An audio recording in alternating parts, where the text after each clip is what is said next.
سارا حکیمی افغانبانی 39 ساله است که در شهر وحدت قهوه‌خانه‌ای را با نام بهارستان راهبری می‌کند.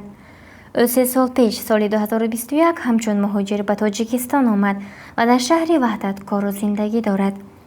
وقتی نو به تاجیکستان آمد نمی‌دانست که چیکار کند و چطور روزی حلال پیدا کند. اولها در خانه یک نوع سمبوسه که به زبان افغانی بولانی گویند می‌پخت و در مرکز شهر وحدت نزد هیکل آورده می‌فروخت.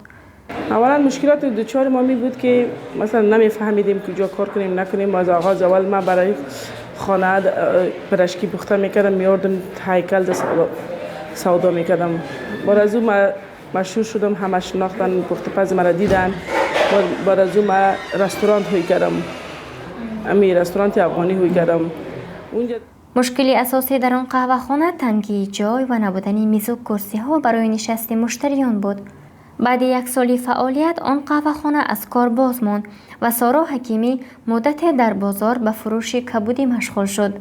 همکنون 3 ماه می شود که قهوه‌خانه دیگری را با نام بهارستان باز کرده است و نوع‌های گوناگون طعم‌های افغانی آنجا آماده کرده می شوند.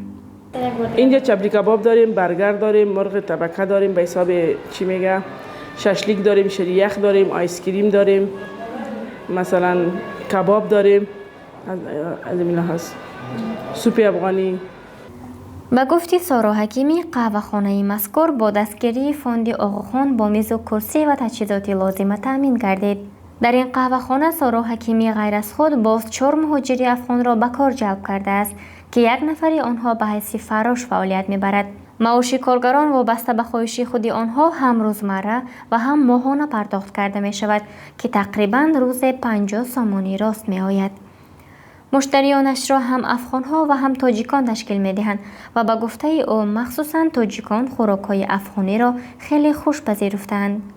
سارا حکیمی با 5 فرزند و شوهرش در تاجیکستان مهاجر است. شوهرش بیماری استما و درد استخوان داشته فعلا کار کرده نمی‌تواند. فرزندانش حالا خردسالند و تنها 1 تا کلانی همراهش در اینجا کار می‌کند. قهوه‌خانه بهارستان در مقامات انداز به قید گرفته شده است و هر ماه مبلغ انداز پرداخت کرده می شود. به غیر از انداز همچنین پول اجاره، پتنت و برق را نیز می سپارند. عین زمان یگانه کمبود نبودن کندیسیونر است. سارا مقصد دارد با دست دادن امکان قهوه‌خانه خود را وسیع‌تر کند ولی حالا یگان حامی نیست.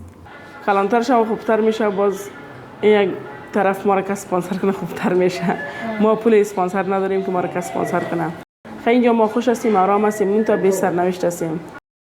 فعالیت این بانوی افغان یک نمود صاحبکاری اجتماعی است که انتظار می رود در تاجیکستان با این نام قانونی قبول گردد.